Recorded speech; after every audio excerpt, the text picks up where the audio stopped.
Hello दोस्तों, कैसे हो आप सभी। भाई आज की क्लास के अंदर हमें एक नया टॉपिक पढ़ना है मेरे भाई। और वो टॉपिक है ऑफर एंड एक्सेप्टेंस। देखो, मैंने आपसे कहा था एग्रीमेंट बनता है दो चीजों से, एक ऑफर एक एक्सेप्टेंस।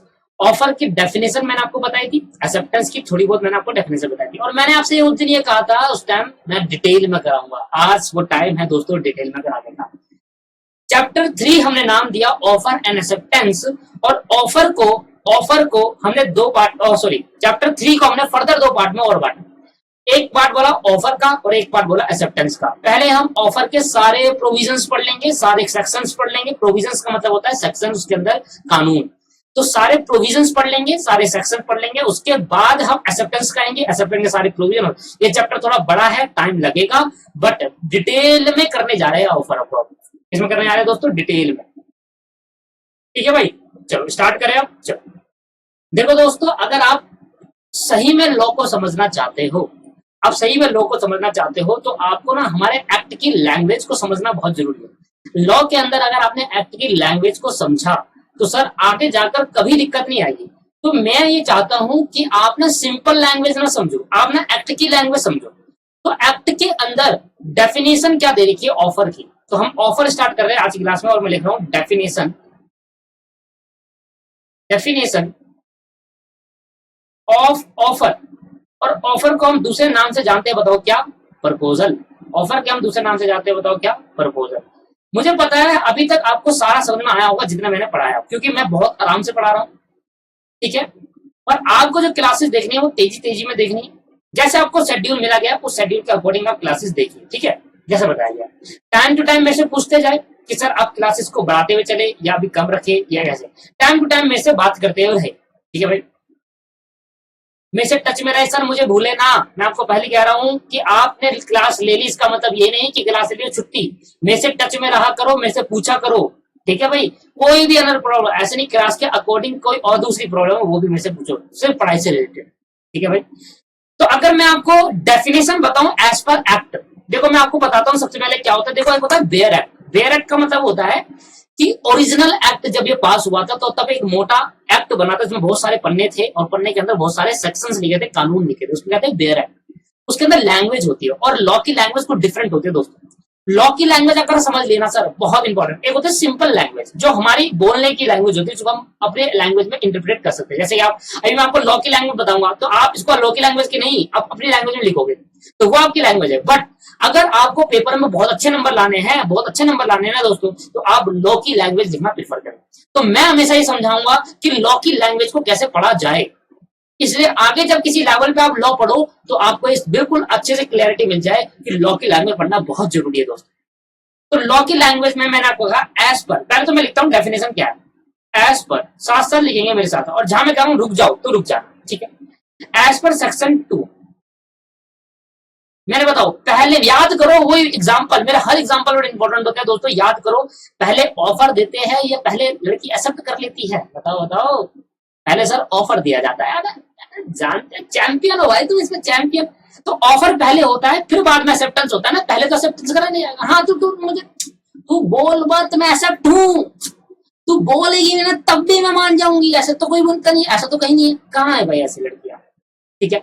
तो क्या है बताओ, कहाँ है भाई ऐसी लड़कियां? और लड़के लड़के भी होते हैं, काफी लड़कियों को। मैंने स्कूल में टाइम था, तो बताते हैं चलो। स्कूल के टाइम था तो मैं जब 11वीं 12वीं क्लास में था, तो एक लड़की ने लड़के को ऑफर करा कि यार तुम मुझसे फ्रेंडशिप करोगे। तो भैया हम देख रहा है यार, पहली बार जिंदगी में ऐसा हो रहा है कि लड़की लड़के को ऑफर कर दी। चलो वो भी क्या दिन थे। तो भाई एज पर सेक्शन 2 सबसेक्शन ए, सबसेक्शन ए क्यों आया? क्योंकि पहले ऑफर होता है। तो बताओ एक्सेप्टेंस क्या होगा? Section 2 B. आ रहा समझ में? एक याद करने का तरीका होता है। आज के बाद जब भी आप ऑफर पढ़ोगे आपको याद रहेगा यार 2 ए होता है, मीनिंग का तो सेक्शन 2 होता है। ए बी सी डी क्या होगा? 2 ए क्यों होगा? पहले ऑफर होता है फिर एक्सेप्टेंस होता है, तो क्या बन जाता है? Offer and acceptance. एक्सेप्टेंस का 2 बी होगा। पहले ऑफर तो ए, दूसरा तो एक्सेप्टेंस तो बी। याद रहेगी बात है, हमेशा याद आएगा। तो of Indian contract act, of Indian contract act 1872, of Indian Contract Act 1872, which one of Indian Contract Act 1872 भाई अब डेफिनेशन क्या कहते हैं ध्यान समझना। डेफिनेशन में यहां से लिख रहा हूं, when one person when one person signify when one person signify to another person when one person signify to another person his willingness his willingness his willingness to do or not to do something to do or not to do something to do or not to do something with a view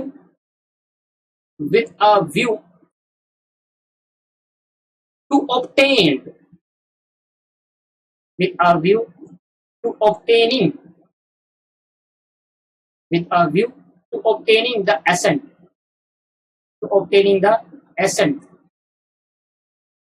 of that offer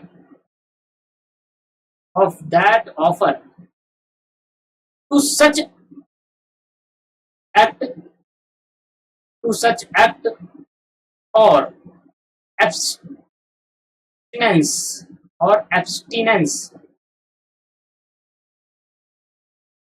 abstinence he is said to be make a offer या proposal. मैंने कहा था ना दोस्तों, law की definition समझाने के लिए टाइम लगता है। अब आपको ये डेफिनेशन समझाने में मुझे कम से कम आधा घंटा चाहिए। ये डेफिनेशन समझना आप क्या कहती है डेफिनेशन। सबसे पहले जहां जहां मैं इंटरलाइन लगा रहा हूं ना वहां लगाना। सबसे पहले person signify his willingness to do और not to do something, to do अच्छा टू डू और नॉट टू डू, नॉट आएगा सर यहाँ पर, नॉट टू डू नहीं, not to do something, to do और नॉट टू डू समथिंग में underline लगाएंगे। ऑब्टेनिंग एन एसेंट में अंडरलाइन लगाएंगे। एक्ट एंड एब्स्टिनेंस अंडरलाइन लगाएंगे। दोस्तों अगर ये इतनी बातों का मतलब आपको समझ में आया ना तो ऑफर समझाऊंगा। अभी तो मैं डेफिनेशन पढ़ा ही नहीं रहा, अभी तो मैंने बस लिखी है। मुझे आधा घंटा चाहिए डेफिनेशन। आधा घंटा क्यों मांग रहा हूं, पहले मुझे आधा घंटा एग्जाम्पल बताने। जब मैं सारे एग्जाम्पल आपको बता दूंगा ना तो फिर मैं आपको डेफिनेशन पढ़ाऊंगा। देखना आप कहोगे सर मजा आ गया पढ़कर, मजा आ गया सर। तो एनालिसिस ऑफ अबव डेफिनेशन लिख लिया आपने काम, ठीक है। अब मैं हेड डालेंगे एनालिसिस ऑफ, ऊपर की डेफिनेशन को समझाने के लिए एनालाइज कर रहे हैं कि कैसे समझेंगे। तो मैंने कहा analysis of above definition, analysis of above definition. मैंने आपसे पहले ही कहा था भाई डिटेल में कराऊंगा मैं, और लॉ की लैंग्वेज में कराऊंगा, क्योंकि भाई अपनी लैंग्वेज में मैं आराम से इसको मैं अपनी लैंग्वेज लिखता ना तो आपको बड़ी जल्दी समझ में आ जाता। बट नहीं सर, मैं कह रहा हूं ना, हमें आज के लिए प्रिपेयर नहीं हो रहा, हमें फाइनल लेवल तक के लिए प्रिपेयर होना है। बढ़िया तरीके से लॉ की लैंग्वेज सीखना है। अब हम डेफिनेशन को दोस्तों एनालाइज करते हैं। सबसे पहले तो मैं आपको बताता हूं एक एग्जाम्पल देकर। एग्जाम्पल नंबर 1, जहां जहां मैं एग्जाम्पल नंबर 1 लगा रहा हूं तो मैं आपको नोटिंग करवाऊंगा बाद में, नोटिंग के लिए मैं आपको नोट्स दिखाऊंगा, बट अभी के लिए समझे एग्जाम्पल जो मैं दूंगा। मान लेते हैं कि एक ए पर्सन है और एक ये बी पर्सन है। ए ने कहा बी से, क्या भाई तुम मेरी कार खरीदोगे? क्या बोला? क्या तुम मेरी कार खरीदोगे? कार खरीदोगे? क्या तुम मेरी कार खरीदोगे? अब बी ने कहा हाँ भाई मैं खरीदने को तैयार हूं, बताओ कितने की बेचोगे? इसने कहा सर मैं अपनी कार को 2 लाख रुपए की बेचूंगा, क्या खरीदोगे? कह रहा हाँ भाई मैं खरीद लूंगा। हाँ भाई मैं एग्री हूं खरीदने के लिए, मैं खरीद लूंगा।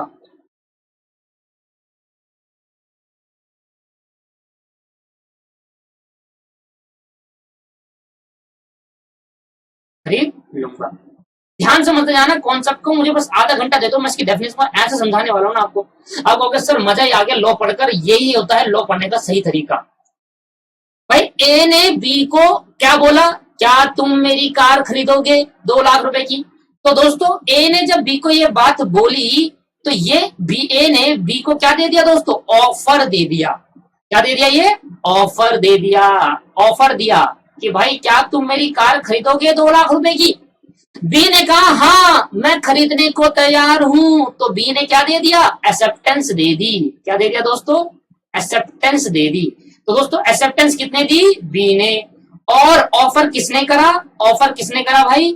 ऑफर करा भाई किसने? ऑफर करा भाई ए ने। अब ए ने क्या दिया भाई? ऑफर। और क्या बोला ऑफर देकर? क्या तुम मेरी कार खरीदोगे 2 लाख रुपए की? अब बी ने क्या दे दिया? हाँ भाई मैं खरीदने को तैयार हूं। तो एक्सेप्टेंस। तो एक्सेप्टेंस तो दोस्तों बाद में सीखेंगे। Discuss in later. Discussed later. बाद में इसका चैप्टर आएगा, वहां डिटेल में बात करूंगा और फिर ये एग्जांपल लेकर आऊंगा ना आप। बट आज बात हो रही है ऑफर की। दोस्तों वो पर्सन जो ऑफर दे रहा है, वो पर्सन जो ऑफर मेकिंग कर रहा है। ऑफर मेक कौन कर रहा है? ऑफर मेकिंग कौन है? ए पर्सन ऑफर दे रहा है। वो पर्सन जो ऑफर दे रहा है या प्रपोजल दे रहा है, ऑफर को क्या बोल सकते हैं? प्रपोजल। उसको हम नाम देते हैं ऑफरर या प्रपोजल और प्रोमिजर। तो इधर इस केस के अंदर ए कौन हुआ भाई? ए जो पर्सन है, कौन है? पर्सन। इस पर्सन को हम क्या बोलेंगे? ए पर्सन को हम क्या नाम देंगे? ए पर्सन को हम नाम देंगे ऑफरर। क्या बोलेंगे उसको? ऑफरर या प्रोमिजर। क्या बोलेंगे दोस्तों? प्रोमिजर। अच्छा बी पर्सन को क्या नाम देंगे? बी पर्सन जिसको ऑफर दिया जा रहा है या जो एक्सेप्ट कर रहा है उसको बोलेंगे ऑफरी। क्या बोलेंगे दोस्तों? ऑफरी। तो जिस पर्सन को ऑफर दिया जा रहा है वो ऑफरी या प्रोमिजी। आप देखो यहां पर ओ आर आ रहा है और यहां पर डबल ई आ रहा है, दोनों में डिफरेंस यही है। Offeror, promisor, offeree, promisee. तो जो बंदा ऑफर देता है उस पर्सन को हम बोलते हैं ऑफरर। और जो बंदा जिस पर्सन को ऑफर दिया जा रहा है उसको हम बोलते हैं ऑफरी। या जो पर्सन ऑफर कर रहा है, जो पर्सन प्रपोजल दे रहा है, अगर ऑफर वर्ड लिखोगे तो ऑफरर होगा, अगर प्रपोजल वर्ड लिख रहे हो तो प्रोमिजर बोलेंगे। वो पर्सन को जिसमें ऑफर दिया जा रहा है, जो एक्सेप्टेंस दे रहा है, दिस कॉल्ड ऑफरी या प्रमोजी कह रहा हूं, प्रमोजी बता कुछ भी निकल जाता मतलब मुंह से है। या इसको एक और नाम से जाना जाता है दोस्तों, एक्सेप्टर। क्या बोलते हैं इसको? एक्सेप्टर भी कहा जाता है। पहला एग्जांपल क्या समझ में आया आपको? एक पर्सन जो ऑफर दे रहा है वो ऑफरर है और दूसरा पर्सन जो एक्सेप्ट कर रहा है वो एक्सेप्टेंस है। ऑफर जो देता है उसको बोलते हैं ऑफरर या प्रोमिजर, जिसको दिया जाता है जो एक्सेप्टेंस करता है उसको बोलते हैं ऑफरी, प्रोमिजी या एक्सेप्टर। एग्जांपल 1 समझ में आ गया? सर ये एग्जांपल मैं पहले सारा समझा दूंगा, फिर एक एक एग्जांपल को लिंक कराते हुए आपको समझाऊंगा। पहले दूसरा एग्जांपल सुने सर। आज क्लास खत्म होने दो सिर्फ ऑफर की डेफिनेशन में, कोई बड़ी दिक्कत नहीं आ रही। एक क्लास ऑफर की डेफिनेशन समझने में लग जाएगी तो आगे की बातें समझना आसान हो जाएगा दोस्तों। क्लियर है?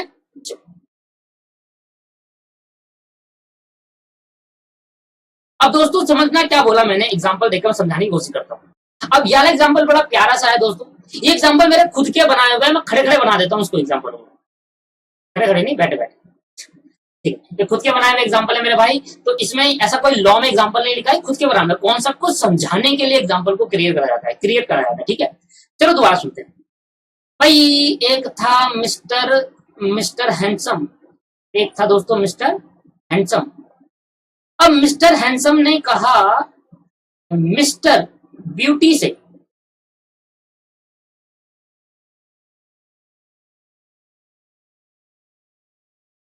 अब मिस्टर हैंडसम ने मिस्टर ब्यूटी, वाह, मिस ब्यूटी से, मिस्टर ब्यूटी बना दिया मैंने।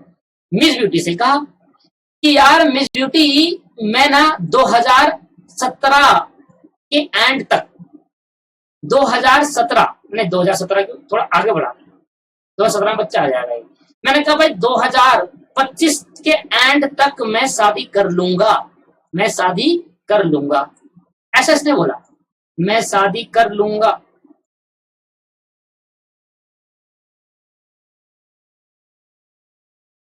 ठीक है, मिस्टर हैंडसम ने मिस ब्यूटी को बोला कि मैं 2015 तक की एंड तक मैं शादी करने को तैयार हूं। अब मिस्टर ब्यूटी ने कहा ठीक है, पर मिस्टर हैंडसम के मन में यह था कि मैं शादी मिस ब्यूटी से करना चाहता हूं। अगर मिस्टर हैंडसम जो थे उसने कहा कि मैं 2000 एंड तक में शादी कर लूंगा। इसका मतलब क्या है, इन्होंने ऑफर रखा, इसने ऑफर रखा क्या? सर मैं इसको बोलूं क्या ये ऑफर दिया है कि मिस ब्यूटी को? सर नहीं, जहां पर साफ साफ दिख रहा है कि ऑफर देने का मतलब ये है कि अगर ये बोलता क्या तुम मुझसे 2025 के एंड तक शादी कर लोगी, तो ये ऑफर होता। बट सर इस केस के अंदर मिस्टर हैंडसम ने मिस ब्यूटी को ऑफर नहीं दिया, अपनी इच्छा बताई नहीं, अपनी इच्छा जाहिर नहीं करी। इच्छा जाहिर करना है ना, अगर मिस्टर हैंडसम को मिस ब्यूटी से शादी करनी है तो ये अपनी इच्छा को जाहिर करेगा, विलिंगनेस बताएगा। तो अपनी इच्छा जाहिर करने के लिए इस केस में कहूंगा इधर विलिंगनेस का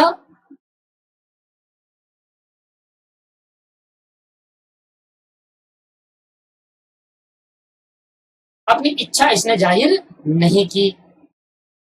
दोस्तों अगर मैं इसको थोड़ा सा चेंज करूं ना, थोड़ा सा, तो इसमें ऐसा कर लो, मैं शादी करना चाहता हूं, ऐसे लिख लो, कर लूंगा नहीं, करना चाहता हूं, करना चाहता हूं। अब मुझे बताओ, ये कह रहा है कि मिस्टर हैंडसम कह रहे हैं मिस ब्यूटी से कि 2025 के एंड तक मैं शादी करना चाहता हूं। भाई किससे करना चाहता है? मिस ब्यूटी से ना, तो बताएगा कौन? मैंने अगर किसी लड़की से ये बोला, सीरियस नहीं लेंगे, मैंने कि अगर किसी लड़की से बोला कि यार मैं ना 2025 तक शादी करना चाहता हूँ, क्या वो लड़की ये समझेगी क्या मुझसे करना चाहता है या किसी और से? अगर मैं किससे बोलूं क्या मैं तुमसे ना 2025 तक के एंड में शादी करना चाहता हूँ, क्या तुम करोगी? अगर मैं ऐसे बोलता तब उसको लगता है कि हाँ ये मुझे ऑफर कर रहा है। आप मुझे बताओ क्या ये ऑफर वैलिड रहेगा या नहीं रहेगा? क्या ऐसा अपनी डिजायरनेस, अपनी विलिंगनेस बताने का तरीका ही सही है? मिस्टर हैंडसम मिस ब्यूटी को सिर्फ ये कह रहे हैं कि मैं 2025 के एंड तक शादी करना चाहता हूं। किससे? किससे करना चाहते हो भाई, ये तो बताया नहीं। तो हमने कहा it is not a valid offer. ये दोस्तों वैलिड ऑफर नहीं है।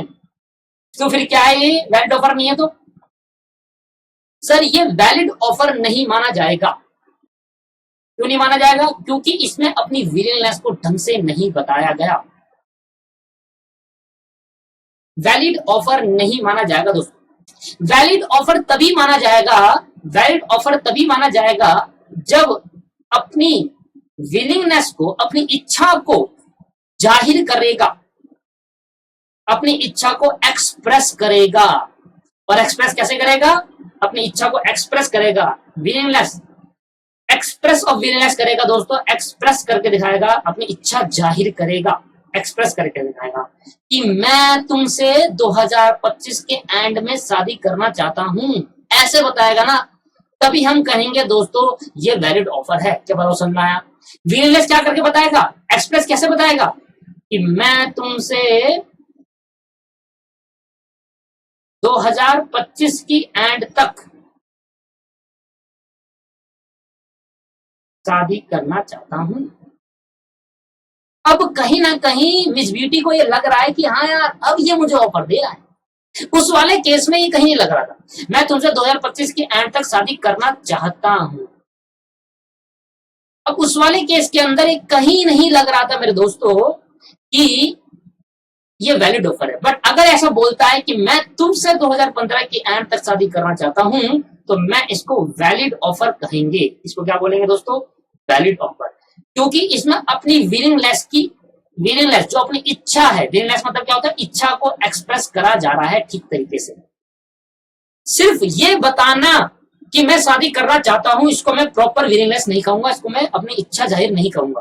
प्रॉपर विलिंगनेस तभी कहूंगा जब वो ढंग से एक्सप्रेस करे, और एक्सप्रेस करके मिस ब्यूटी इस एक्सप्रेशन में क्या दे दे? एसेंट दे दे, एक्सेप्टेंस दे दे। एक्सेप्टेंस को क्या बोलते हैं प्यार से? एसेंट कहते हैं। जब एक्सेप्टेंस हो जाती है तो क्या बोलते हैं उसको? लॉ की लैंग्वेज एक्सेप्टेंस को एक तरीके से एसेंट, एसेंट दे देते हैं। एसेंट क्या बात समझ में आ गई दोस्तों या नहीं आई? हाँ जी सर। तो अभी एसेंट देगी, हाँ ठीक है करना चाहता हूँ, करना चाहती हूँ। मिस ब्यूटी से कहेगी हाँ ओके। मिस्टर ब्यूटी क्या आएगी? Okay okay. भाई बीवी की वाइन देखते हो क्या? वो नहीं हुआ कहते ओके, नहीं देखा? देखो, अरे देखो बड़े हो गए भाई, अब बड़े हो गए, देख लो। बीवी की वाइन नहीं क्या थी उसकी? ओके। तो वही तो है, सब देखते हैं सर, हम भी देखते हैं, सभी देखते हैं, क्या दिक्कत क्या है? जिंदगी आराम से चलनी चाहिए, मौज में। तो बीवी की वाइन देख लो, मजे करो जिंदगी। और उसमें कहती ना ओके, वही वाला हाल है, ओके ठीक। सर मजा आना चाहिए लॉ पढ़ने के अंदर, जैसे ही पढ़े पर मजा आना चाहिए, ठीक है ना? चलो तो दोस्तों यहाँ पर इस पूरी बात में क्या हुआ, पूरी बात में ये हो, जब हम विलिंगनेस अपनी इच्छा को जाहिर करेंगे ना, तो कुछ एक्सप्रेस करके बताएंगे, ठीक से एक्सप्रेस करके बताएंगे, ऐसा नहीं ऊपर की तरफ कि मैं शादी करना चाहता हूँ 2000, किससे करना चाहता भाई ये तो बता। नीचे वाले देखो, मैं तुमसे 2025 की एंड तक शादी करना चाहता हूँ, दोनों में फर्क है। अगर आप ये बोल रहे हो मैं शादी करना चाहता हूँ 2025 के एंड में, ये ऑफर नहीं कहलाएगा। आपने ऑफर कहाँ दिया, ऑफर तो तब कहेगा मैं तुमसे शादी करना चाहता हूँ 2025 के एंड तक, ये है वैलिड ऑफर। तो विलिंगनेस एक्सप्रेस करना भी बहुत जरूरी है, अपनी इच्छा जाहिर करने का तरीका भी सही होना चाहिए। अगर मैं आपको उसमें ले जाऊं तो मैंने यहाँ पर दो चीजें बता दिया, दो चीजें। एक तो एक पर्सन वो होता है, दोबारा पढ़ना देखना, मैं अब धीरे से मैं आपको चीजों को पढ़ाता हूं। As per section 2A of Indian contract when one person signify to another person his willingness to do, मैं शादी करना चाहता हूं, willingness to do, क्या है यहां पर, willingness to do, willingness to do, पूरा पढ़ना। जब एक पर्सन अपनी इच्छा जाहिर कर रहा है किसी दूसरे पर्सन को करने के लिए, to do, willingness to do और not to do something। अब ये क्या है, इसको बाद में समझेंगे, पहले ही समझा दो। जब एक पर्सन जब दूसरे पर्सन को क्या करता है, अपनी इच्छा जाहिर करता है, जाहिर करने का मतलब क्या है, एक्सप्रेस करता है, तब हम उसको नाम देंगे वैलिड ऑफर। पर अभी नहीं, अभी यहाँ पर नहीं आया, अभी खत्म नहीं ऑफर, ऑफर की डेफिनेशन अभी खत्म नहीं। पहले क्या बोला, व्हेन वन पर्सन सिग्निफाई, बोलो मेरे साथ, बोलो, when one person signify to do, when one person signify his willingness to do, यहां तक रुक जाओ, when one person signify his willingness to another person to do। अब समझ में आया, जब एक पर्सन अपनी इच्छा जाहिर करेगा दूसरे पर्सन को कुछ करने के लिए। बताओ क्या ये मिस्टर हैंडसम अपनी इच्छा जाहिर कर रहे हैं, नहीं कर रहे, किसको, किसी दूसरे पर्सन को। when one person, mister handsome is willingness to do, when one person is, when one person signify to another person, जब एक पर्सन जब दूसरे पर्सन को सिग्निफाई करता है, बोलता है, क्या बोलता है, his willingness, अपनी इच्छा जाहिर करता है। when one person, when Mr. Handsome signifies to another person, Miss Beauty, to do his willingness to do, अपनी इच्छा को जाहिर करना है कुछ करने के लिए। बताओ मिस्टर हैंडसम ने क्या कहा, मिस्टर हैंडसम कहा मैं 2025 के एंड तक तुमसे शादी करना चाहता हूं। तो ये कुछ करने के लिए है या कुछ नहीं करने के लिए?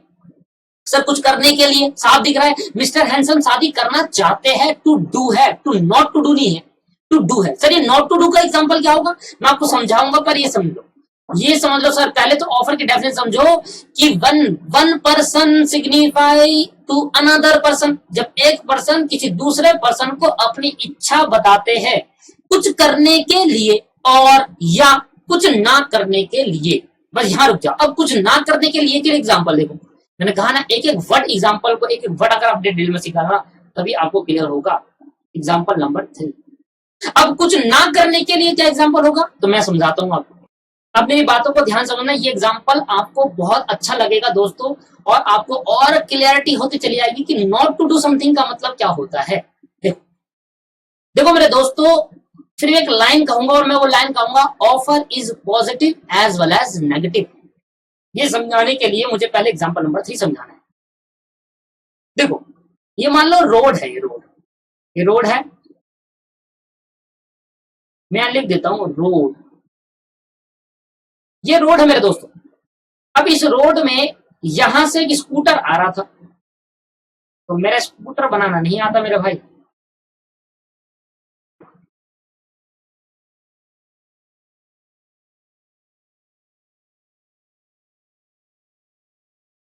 अब जो भी है पता नहीं स्कूटर बनेगा क्या बन गया।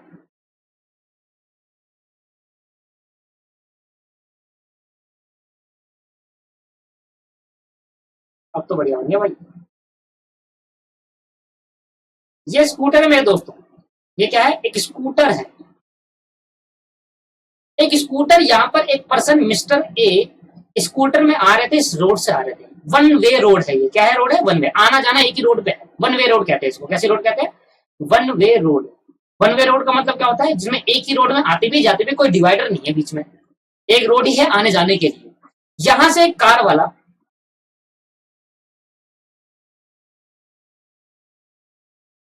कार वाला दोस्तों, यहां से अभी कार सीधी कहां है उल्टी कहां है कुछ समझ नहीं आ रहा, बस सीधी यहां को आ रही है, ठीक है। यहां से कार वाला सर, यहां से कार वाला इधर को आ रहा था और ये इधर को आ रहा था, ये भी तेजी में वो भी तेजी में, ये था भाई मिसिस मिसिस मिसिस चंपा, चंपा जी। इस मिस्टर ए को भी हटाते हैं यहां से और इसको बोलते हैं मिस्टर चंपक। भैया मिस्टर चंपक और मिस चंपा, मिस चंपा तेजी में गाड़ी चलाते हुए आई और मिस्टर चंपक अपनी स्कूटर में आराम से गेड़िया मारते हुए चल रहे हैं भाई साहब, पंजाबी गाने सुनते हुए ऐसे करके। तो मिस्टर चंपक जा रहे थे बड़े भाई अपने मगन में, Mrs Champak miss Champak, Mrs Champak को क्या हुआ, मिस चंपा को क्या हुआ कि एकदम ही इन दोनों आपस में भिड़ गए।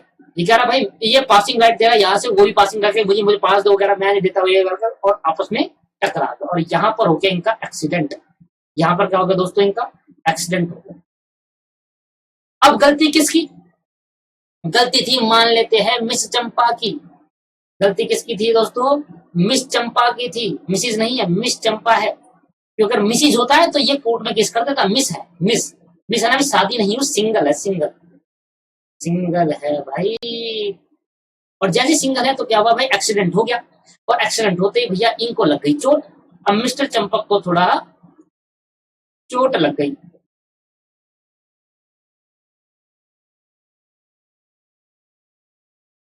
चोट लग गई। अब मिस चंपा ने कहा, मिस्टर चंपक ने कहा भैया मैं तो अब कोर्ट में जाकर केस करूंगा भाई, मैं अब केस कर दूंगा कोर्ट में, स्यू करूंगा मैं तो कोर्ट में केस करूंगा भाई, मेरे को गाड़ी ठोकी गलत जगह से तुम आ रहे थे, मेरी उस वाली रोड थी, तुम इधर से आ रहे थे, तुम उधर से क्यों आए, गलती तुम्हारी थी, गलती चंपा की थी भाई। अब गलती किसकी थी भाई, चंपा, गलती चंपा की थी भाई। अब मिस चंपा ने कहा, ध्यान समझना मैं क्या समझाने जा रहा हूं, ये ने धमकी देना चालू करा कि भाई मैं तो केस कर दूंगा, मेरा नुकसान हो गया, मेरे हाथ पैर टूट गए, मैं तो केस करूंगा अब जाकर और दबाकर तुमसे भाई कंपनसेशन मांगूंगा। मिस चंपा ने कहा कि देखो सर आप केस मत करो, ध्यान सुनना, आप केस मत करो, आप केस मत करो, और जब अगर आप केस नहीं करोगे ना तो मैं इसके बदले का कंपनसेशन अभी देने को तैयार हूं। मैं आपको एक ऑफर देती हूँ, एक ऑफर दे रही हूं, मैं आपको एक ऑफर दे रही हूं, किस चीज के लिए, एक ऑफर दे रही हूं कि मैं आपको यहाँ पर 2 लाख रुपए दूंगी, आप केस मत करना, 2 लाख रुपए देंगे चंपक को, आप केस मत करना। 2 लाख रुपए दिए चंपक को और कहा कि आप केस, 2 लाख रुपए देकर कहा आप केस मत करो, मैं आपको केस मत करो, मत करो, इसके लिए 2 लाख रुपए देने को तैयार हूं। और मिस्टर चंपक भाई कहते अरे वाह, 2 लाख रुपए, 10,000 का खर्चा होगा, एक्सीडेंट ठीक हो जाएगा, 10,000 की स्कूटर ठीक हो जाएगा, बस 1,80,000 रुपए जेब में जाएंगे, मजा ही मजा आ गया भैया, रोज आए करो, रोज ठोका करो मुझे, तो भैया मजा आ गया भैया। कह रहा जी अरे वाह, 1,80,000 का बेनिफिट हो गया दोस्तों मुझे। कह रहा मिस्टर चंपा ने कहा हाँ हाँ बिल्कुल बिल्कुल, मैं ऑफर एक्सेप्ट करने को तैयार हूं, ऑफर एक्सेप्ट कर लिया, offer accepted by Champak. Champak भाई ने ऑफर को एक्सेप्ट कर लिया मेरे भाई। और क्या हुआ, और ये ऑफर क्या हुआ, ये ऑफर था किसी चीज को नहीं करने का लिए, टू डू और नॉट टू डू समथिंग। जब एक पर्सन अपनी इच्छा जाहिर करेगा दूसरे पर्सन को क्या करने के लिए, या तो किसी काम को करने के लिए या किसी काम को नहीं करने के लिए। क्या बोला इधर, नॉट टू डू समथिंग क्या है, केस मत करो। ऑफर किस लिए दिया था, ऑफर दिया था not to do something, not to do something, किसी चीज को नहीं करने के लिए ऑफर दिया जा रहा है, नॉट टू डू समथिंग, किसी चीज को नॉट टू डू समथिंग, किसी चीज को नहीं करने के लिए ऑफर दिया जा रहा है मेरे दोस्तों, not to do something.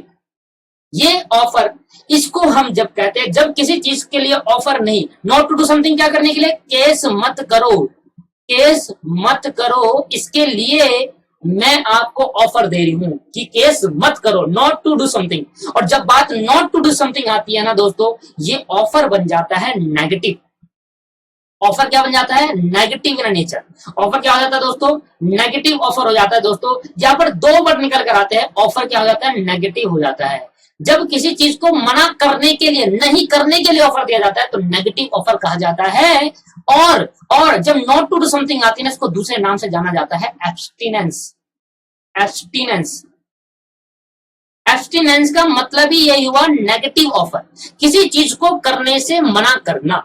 Abstinence, क्या बोला वर्ड, एब्स्टिनेंस, बहुत इंपॉर्टेंट वर्ड है, कोई नहीं बता पाएगा इस वर्ड को। एब्स्टिनेंस का मतलब क्या है दोस्तों, ना कोई इसको पढ़ाता, मैं आपको जानबूझकर यही पढ़ा रहा हूं कि एब्स्टिनेंस का मतलब को समझो। एब्स्टिनेंस का मतलब क्या है, अब मैंने कहा ये कौन सा ऑफर हो गया, ऑफर नेगेटिव हो गया। जब किसी चीज को नहीं करने के लिए, देखो आपने समझा ना कि केस मत कर इसलिए 2 लाख रुपए दूंगी, इसलिए क्या करा, और किसी चीज को करने के लिए टू डू, इसको हम बोलते हैं पॉजिटिव ऑफर। क्या बोलते हैं दोस्तों, पॉजिटिव ऑफर। किसी चीज को करने के लिए टू डू, जब डू आता है तो हम इसको बोलते हैं एक्ट। एक्ट जब वर्ड यूज होता है तो हम कहते हैं टू डू एक्ट। एक्ट का वर्ड जब यूज होता है तो हम कहते हैं उसको पॉजिटिव ऑफर। किसी चीज को करने के लिए ऑफर दिया जा रहा है, किसी चीज को नहीं करने के लिए ऑफर दिया जाएगा, नेगेटिव ऑफर, और उसको हम बोलते हैं क्या, एब्स्टिनेंस या नॉट टू डू समथिंग।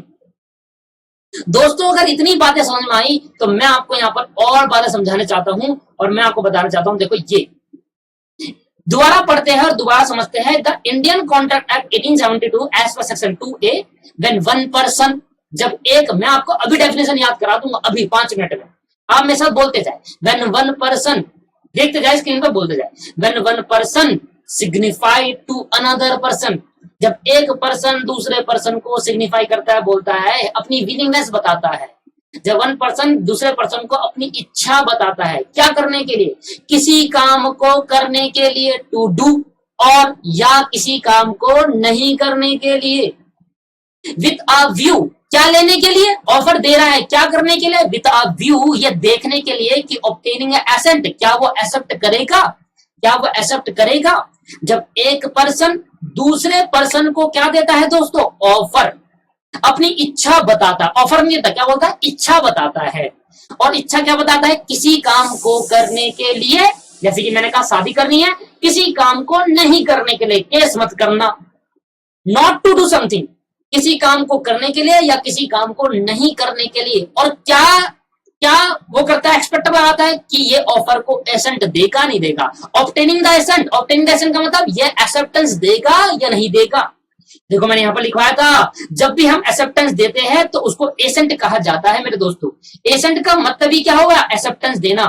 तो one person signify to another person his willingness to do और not to do something with a view to obtaining assent, यह देखने के लिए क्या वो मेरी एक्सेप्टेंस देता है नहीं देता मेरे ऑफर को। ठीक है, जब अपनी एक पर्सन अपनी इच्छा बताए दूसरे पर्सन को और उसकी इच्छा को वो एक्सेप्ट करे, एसेंट देगा या नहीं देगा। वो इच्छा क्या हो सकती है, किसी काम को करने के लिए या किसी काम को नहीं करने के लिए। तो अगर मैं ये 2 पढ़ा दूं तो मैं यहां पर लिख सकता हूं, ऑफर पॉजिटिव नेचर का भी हो सकता है, ऑफर नेगेटिव नेचर का, और नेगेटिव नेचर के ऑफर को बोलते हैं एब्स्टिनेंस। एब्स्टिनेंस क्या बोलते हैं दोस्तों, एब्स्टिनेंस। तो यहां मैं एक नोट डाल रहा हूं, मैं कह रहा हूं offer, an offer can be positive as well as negative. An offer can be positive as well as negative. Offer दोस्तों पॉजिटिव हो सकता है और नेगेटिव भी हो सकता है। पॉजिटिव ऑफर बोले तो पॉजिटिव ऑफर का मतलब ही हुआ कि किसी काम को करने के लिए ऑफर दिया जा रहा है। नेगेटिव ऑफर का मतलब यह हुआ कि वो नेगेटिव नहीं है, नेगेटिव तरीके से मत देखो उसको। नेगेटिव ऑफर का मतलब है ऑफर है, वैलिड नेचर है। नेगेटिव ऑफर भी दोस्तों वैलिड होता है, ये गलत है मत पालना कि वैलिड नहीं होगा, वैलिड है। किसी काम को नहीं करने के लिए नेगेटिव लगाया जाता है, नहीं करने के। क्या बात समझ में आई या नहीं आई? हाँ दोस्तों, ये था मेरी एंड ऑफ द ऑफर की डेफिनेशन। बस एक लाइन का मतलब समझ में आया, to view of obtaining. To view of obtaining का मतलब समझ में आया दोस्तों, ये वाला with a view to obtain the assent. इसका मतलब क्या है कि अगर मैं अपनी इच्छा बता रहा हूं किसी दूसरे पर्सन को, तो वो मेरी इच्छा को एसेंट देगा, मेरी एक्सेप्टेंस लेगा या नहीं लेगा। एसेंट देगा नहीं देगा, एसेंट देने का मतलब एक्सेप्ट करेगा या नहीं करेगा, वो व्यू देख रहा है मुझे उसका। क्या सोचता है? ऑफ दैट ऑफर, जो मैंने उसको दिया था, जो मैंने उसको ऑफर दिया था, उसमें वो क्या सोचता है, क्या वो मेरी एसेंट देगा ऑफर को या नहीं देगा। सच एक्ट, एक्ट मतलब किसी काम का पॉजिटिव वे, बोलना, किसी काम को करने को ऑफर दिया। या एब्स्टिनेंस, एब्स्टिनेंस मतलब क्या होता है, किसी काम को नहीं करने के लिए ऑफर दिया। His is said to be, उसी को हम क्या नाम देंगे, ऑफर एंड प्रपोजल। दोस्तों इससे खतरनाक डेफिनेशन कोई नहीं बता सकता। एनालिसिस ऑफ डेफिनेशन यही होती है दोस्तों। मैंने कहा ना डीपली पढ़ाऊंगा, अब आपको यकीन होगा मेरे पे कि हाँ सर जो जो बात वहां पर कहे ना डीपली डीपली डीपली, वो डीपली होगी एक्चुअली। दोस्तों हर अभी शुरुआत है कॉन्ट्रैक्ट की, हर चीज पहले बता नहीं सकते सर, धीरे धीरे बताई जाती है हर चीज, तभी तो दिमाग में बैठेगा। एक पढ़ाने का तरीका होता है, वो आप समझ रहे कि टीचर एक पढ़ाएगा तो तरीके से पढ़ाएगा। तो बताओ सर क्या समझ में आया नहीं आया? When one person, एक लास्ट बार बोल दो सर, फिर मैं उसका नोट्स लिखाता हूँ, फिर मैं आपको बताता हूँ एग्जाम्पल नंबर 1, 2, 3 कहां पर उतार। When one person, आंख बंद कर लो और बताओ, when one person signify his willingness to another person to do or not to do something। पहले यहाँ पर एक बार लाइन पे बोलकर फिर रुकना है। देखो when one person, बोलो when one person signify to do, और मन में बोल लो, बाहर मत बोलो, तो मन में बोल लो। when one person signify to another person his willingness, यहाँ रुक जाओ, to do or not to do something, फिर रुक जाओ, with a view to obtaining the assent of that offer जो दिया था। such an act or abstinence, such act positive way में हो सकता है और नेगेटिव वे में हो सकता है। किसी काम को करने के लिए एक्ट बोलते हैं, किसी काम को नहीं करने के लिए एब्स्टिनेंस बोलते हैं। he said to be make an offer, तो हम कहेंगे उसने क्या दिया है, ऑफर दिया है। एक ऑफर का वर्ड समझने के लिए हमें इतनी बातें सीखनी होती है। ये लो भाई, अब नोट्स को देखो, यही पॉइंट मैंने आपको लिखवाया है और आपने ये पॉइंट लिख लिया है, और देखो मैंने यहाँ पर लिखवा दिया, ये पूरी लाइन में आपको बताया। एनालिसिस ऑफ डेफिनेशन भी आप लिख चुके हैं, बस आपको ये देखना है, पहले आपको ये पॉइंट लिखना है, इसको काटो यहां से, और यहां पर फर्स्ट पॉइंट देखकर एग्जाम्पल नंबर 1 उतारना इसके नीचे, एग्जाम्पल नंबर 1 उतारना दोस्तों, एग्जाम्पल नंबर 1 यहां पर उतारोगे। ये सेकंड पॉइंट देखकर एग्जाम्पल नंबर 2 यहां पर उतारना, अपनी इच्छा को जाहिर करेगा, विलिंगनेस, एग्जाम्पल नंबर 2। ठीक है भाई, ठीक है भाई। तो ये एग्जाम्पल जब आप पढ़ोगे तो मेरा एग्जाम्पल आपको ऑटोमेटिकली समझ में आ जाएगा कि एग्जाम्पल क्या है, आपको इसको पढ़ना है, आराम से पढ़ना, वही बातें मैंने बताई है, बस डिजिट चेंज कर दी, टाइम चेंज कर दिया। क्या करा, this in the above example, example number 2 यहां पर चलेगा, एग्जाम्पल नंबर 2 चलेगा यहाँ पर। इन अबव एग्जाम्पल अब further add will you marry me, यहाँ पर क्या बताना चाहिए था, मैंने आपको बताया था, यहाँ पर क्या बताना चाहिए था, मैं शादी करना चाहता हूं, किससे, यहाँ पर लिखना चाहिए था मैं तुमसे शादी करना, विल यू मैरी मी, क्या तुम मुझसे शादी करना चाहोगे, या मैं तुमसे शादी करना चाहता हूँ, क्या तो ऑफर दे रहा है, विल यू मैरी मी होना चाहिए था, है ना। An offer can be positive as well as negative, example number 3 यहाँ पर उतारना सर इसका, कि ऑफर पॉजिटिव, देखो यहाँ पर लिखा है, ये मैंने जो एग्जाम्पल दिया, एग्जाम्पल आप पढ़ना, आपको खुद समझ में आ जाएगा, क्लियरिटी के साथ समझ में आएगा आपको, एग्जाम्पल उतारने में उतारना चाहो तो। The word doing is a positive act, किसी काम को करने को पॉजिटिव एक्ट कहते हैं। At the word act not doing और abstinence is a negative act, किसी काम को नहीं करने के लिए ऑफर देना। Both this act have a same effect in the eyes of law. ये देखो यहाँ पर मैंने वीडियो पॉज कर लो और यहाँ पर एग्जांपल उतार लेना कि ए ने ऑफर करा कार बेचने का, तुम मेरी कार खरीदो 3 लाख रुपए का, तो किसी काम को करने के लिए भाई कार खरीदोगे तो करोगे। पर यहाँ पर देखो on the other hand when A asks B after his car meet with accident and B or scooter are not to go police, police के पास मत जाओ, will pay the repair charges and to be and extra charges दे देगा, charges for damage दे देगा, मत जाओ। तो ये क्या हो गया, किसी काम को पुलिस के पास मत जाओ, केस मत करो, तो किसी काम को करने के लिए देखो। इसके बाद सर, इसके बाद the willingness must be expressed in a view to obtain the assent, ये मैंने आपको समझा दिया। और यहाँ पर लिखा देखो कुछ एक बात, acceptance मतलब एक्सेप्ट कर लेना, और एसेंट मतलब उसमें रुचि दिखाना, एक तरीके से हाँ भाई दिखाना नहीं दिखाना, समझ में आ गया। तो दोस्तों एसेंट का मतलब क्या है, उसके अंदर रुचि दिखाना, रुचि दिखाएगा तभी तो एक्सेप्ट करेगा। दोस्तों ये है and of the offer definition. Next class में हमें पढ़ना है काइंड्स ऑफ ऑफर, तो पहले आप इतना इसको लिख लेना। देखो हर एक जाकर मैंने ऊपर नीचे करा है, यहाँ पर फिर रोक रहा हूँ, यहाँ पर मैं फिर रोक दे रहा हूँ, आराम से इसको उतार लेना सर, रोक रोक कर आराम से इसको उतार लीजिए। ठीक है दोस्तों, हर एक बात बता दी मैंने। आज क्लास को यहीं फिनिश करते हैं, नेक्स्ट क्लास में हम काइंड्स ऑफ ऑफर पढ़ेंगे। थैंक यू भाई, मुझे पता है आपको बहुत अच्छे से क्लियर होगा। Bye bye.